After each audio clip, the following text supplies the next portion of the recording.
RTCI nous réunit.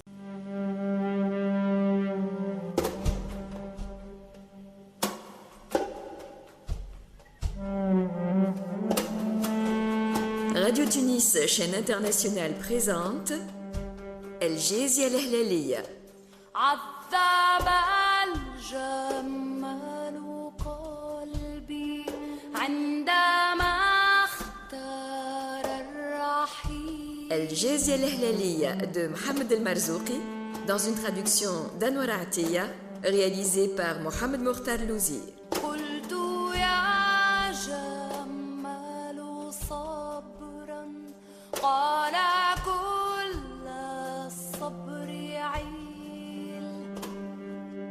قلت يا جمال قصدك قال صحراء الجنوب.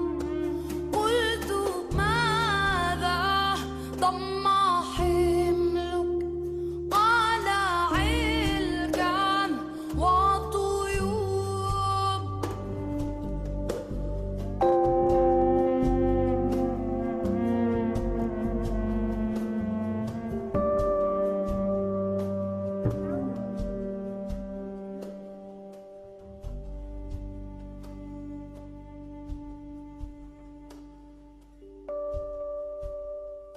l'émir Ben Mghareb.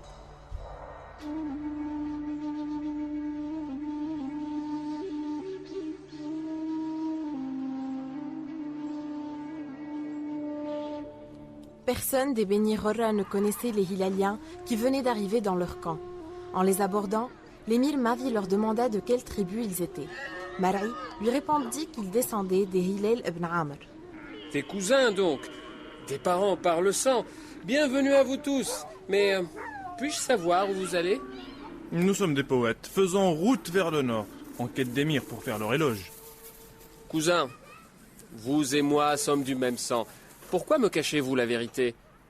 Vous n'êtes pas des poètes ni n'êtes en quête d'émirs pour faire leur éloge. Vous êtes de jeunes chevaliers. Votre voyage a un but précis. Dites-le moi. Vous n'avez rien à craindre de moi. Je vous en donne ma parole. Pourquoi ne nous as-tu pas cru? Vous ont trahi vos habits, votre regard, votre port de cavalier. Vous faites partie d'une famille importante. Quant à ce noir, homme de grande conséquence il est. C'est notre esclave. Votre esclave, il peut être d'après la couleur de sa peau, mais il est votre maître quand vous avez besoin de secours. Ce regard, j'en jurerai, est celui d'un seigneur. Je peux me tromper, mais je crois bien que j'ai devant moi Bouzid en personne. Tu as raison, Ibn Mghareb. Je suis bien Bouzid. Et ces jeunes hommes sont les fils de ma sœur et de Hassan ibn Sarhan. Ah, la bonne heure. Quel plaisir, quel honneur. Nous sommes en route en éclaireur vers les terres du Maghreb. J'ai entendu dire en effet que l'émir d'Égypte vous a autorisé à aller au Maghreb pour vous y installer en maître des lieux. Bonne route donc, et à la grâce d'Allah. Si vous y trouvez la prospérité, je rejoindrai votre équipée, ferai partie de vos frères, vous seconderont mes cavaliers. Cependant, je vous recommande d'être très prudent. Les émirs du Maghreb ne nous portent pas dans leur cœur. Ils ne veulent pas de notre présence chez eux. Mais l'émir Bouzid n'a pas besoin de conseils. Que Dieu vous assiste donc dans votre entreprise. Mais d'abord, laissez reposer vos chevaux et faites connaissance avec vos cousins.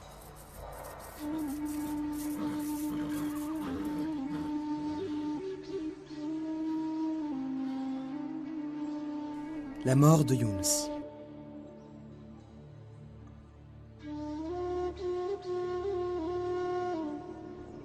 Après avoir fait leurs adieux à l'émir Mavi ibn Mghareb, Bouzid et ses compagnons se remirent en route vers le Maghreb, montés sur leur méhari. Après un long voyage, ils atteignirent les montagnes de Tripoli, habitées par des tribus berbères.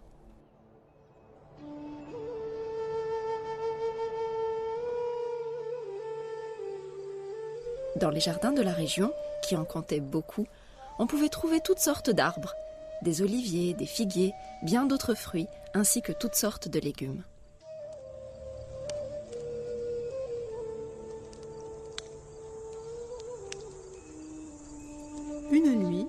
Ils s'installèrent près d'un jardin superbe, verdoyant et boisé, vrai régal pour l'âme et le regard.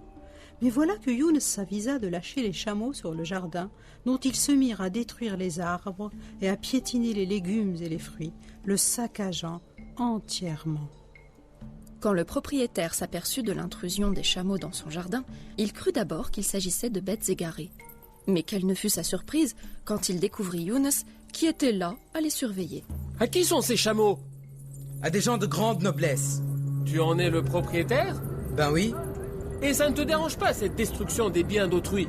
Mes chameaux qui mangent ma part, quel mal est-il à ça? Ou tu te trompes énormément, ou alors tu es fou allié. Cette destruction, qui pourrait l'accepter? Je n'ai vu aucune destruction. Ça alors? Saccager des jardins sans prendre aux biens d'autrui? Si ce n'est pas de la destruction, ce serait quoi alors, jeune homme? Boucle-la si tu ne veux pas passer de vie à trépas. Tu es fou, ma foi, tu es fou, ou alors tu es bête à manger du foin. Prends tes chameaux et déguerpis d'ici vite fait, sinon je donne pas cher de ta peau. Moi, je les prends pas, et toi tu ne peux pas les chasser. Frappez les chameaux, et s'ils s'interposent, tuez-le. Les cousins de l'homme se précipitèrent sur les chameaux et se mirent à les frapper.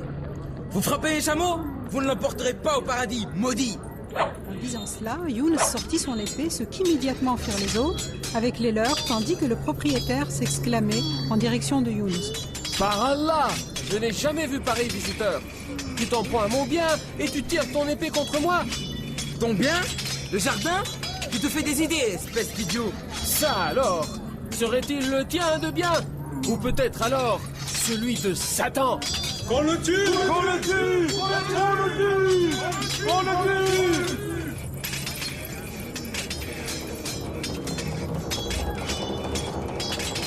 Tout le monde se rua alors sur lui. Il se défendit héroïquement contre ses assaillants, mais il succomba sous le nombre et tomba par terre hurlant. « Lâche que vous êtes !» Langue qui ne saurait se retenir mérite d'être coupée. Ramenez les chameaux à leur propriétaire. Celui qu'on a tué est l'un des 4 hommes qui se sont installés au pied de la montagne. Prenons-leur le corps, et s'ils s'avisent de jouer au héros, cette terre sera leur tombeau. Sitôt dit, sitôt fait.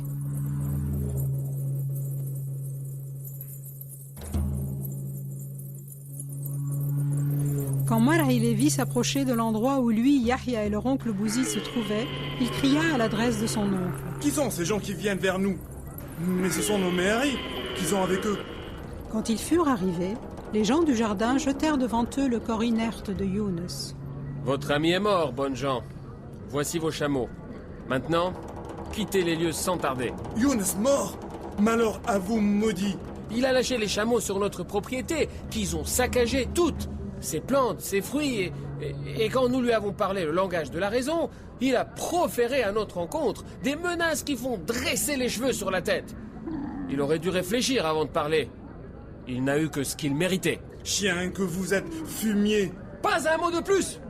Sinon, à l'instant, tu ne compteras plus parmi les vivants. Tais-toi, Mar'i.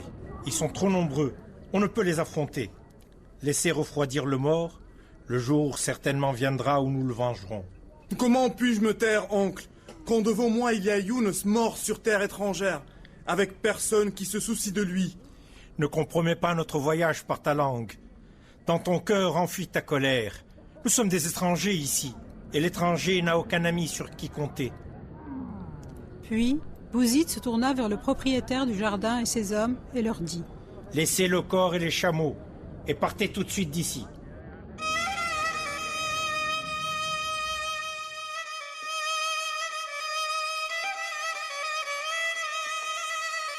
Tu as accepté cette honte, oncle. Oh, la douleur! Qu'ulcéré est mon cœur! Avec ton ennemi, ouvre l'œil et le bon. À ce que tu lui dis, tu dois faire attention. Vite, et sans hésiter, va enterrer ton frère, et tout au fond de ton cœur, garde ta colère. De haut et de bas est toujours faite la vie. Montre-toi patient quand le destin te trahit. Mettez-le sous terre maintenant. Voici l'un de nous qui s'en va. Fasse Dieu qu'on ne pleure pas un autre que lui. Et ils creusèrent une tombe dans laquelle ils ensevelirent le corps de Younes sous le sable et les pierres de la montagne, puis lui firent leurs derniers adieux. Adieu, Younes. Qu'il est difficile pour nous de te laisser tout seul. Étranger à cette terre sans compagnon, mais sache qu'un jour viendra où subira le même sort que toi, le plus important de leurs hommes.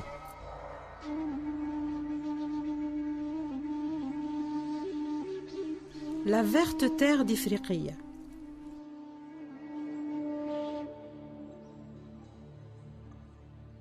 Bouzid, Yahya et Mar'i se remirent en route, traversèrent des montagnes et des vallées, pour arriver enfin à la terre de Tunisie, qui, en ce temps-là, était connue sous le nom d'Ifriqiya. Ils furent éblouis par la profusion de ses richesses naturelles, ainsi que par la prospérité matérielle et le bonheur de vivre de ses habitants.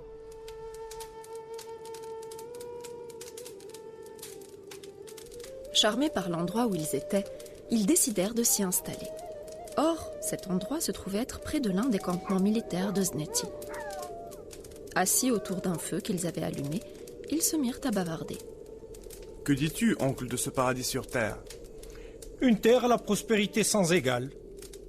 Une terre à nulle autre pareille. Elle est légère, donc arable à souhait. Elle est compacte, donc idéale pour le pâturage. Nous avons là une terre qui ne connaît pas l'aridité. Verdoyante elle est, et douce est son eau. Une terre d'abondance et de prospérité. Saphir est son ciel, soie est son sol. Oui, généreuse elle est de ses arbres à l'ombre dense et aux fruits qui s'épandent jusqu'au-delà des murs des voisins. Ses habitants sont dans la prospérité jusqu'au cou. Et ils n'ont pour arme que les mots. En querelle stérile, ils passent leur temps. Leurs chevaux à la panse toujours bien remplis ne leur seront d'aucun secours au combat. Demain, nous rebroussons chemin, retournons chez les Béni Hillel, réunissons nos familles, chargerons nos chameaux et... Allez, haut pour le grand départ! Prisonniers des gardes. À ce moment, alors qu'ils étaient plongés dans les ténèbres, le silence fut troué par un bruit que, entendant bien les oreilles, ils finirent par identifier en tant que celui de chevaux galopants. Avant d'avoir le temps de bouger, ils virent à la lueur de leurs flammes une escouade de cavaliers arriver vers eux. Des gardes, ceux du sultan, en jugé par leurs habits. À vos armes, chevaliers! Non, Mar'i, non. Tu oublies que nous sommes des poètes qui faisons l'éloge des émirs. De quelle tribu êtes-vous, les Arabes? Nous sommes des poètes, on visite chez vous, pour faire l'éloge de vos notables. Vous êtes tous poètes, même ce noir? Son regard est comme flèche près d'être décoché. Il est notre esclave, et poète comme nous. Voyez-vous ça? Et vous venez d'Orient? Et allant à la rencontre des émirs du Maghreb. Et vous avez fait l'éloge du calife d'Égypte, ce mécréant. Nous ne l'avons ni loué, ni approché. Les gardes nous ont fermé la porte au nez. Montez sur vos chevaux, qu'on tire tout ça au clair. Où est-ce que vous nous emmenez? Nous sommes vos hôtes. Vous devez nous faire bon accueil. Vous allez chez Zneti. Il accueille bien les visiteurs. Ou vous serez récompensé, ou vous serez passé au fil de l'épée. Pourquoi ne nous croyez-vous pas? Ne pouvons-nous pas être en sécurité chez vous? Ne t'inquiète pas, maître. Nous ne serons pas en danger chez Zneti, le chevalier sans pareil. L'esclave est plus sage que le maître. Allons, avance. Il ne te sera fait aucun mal.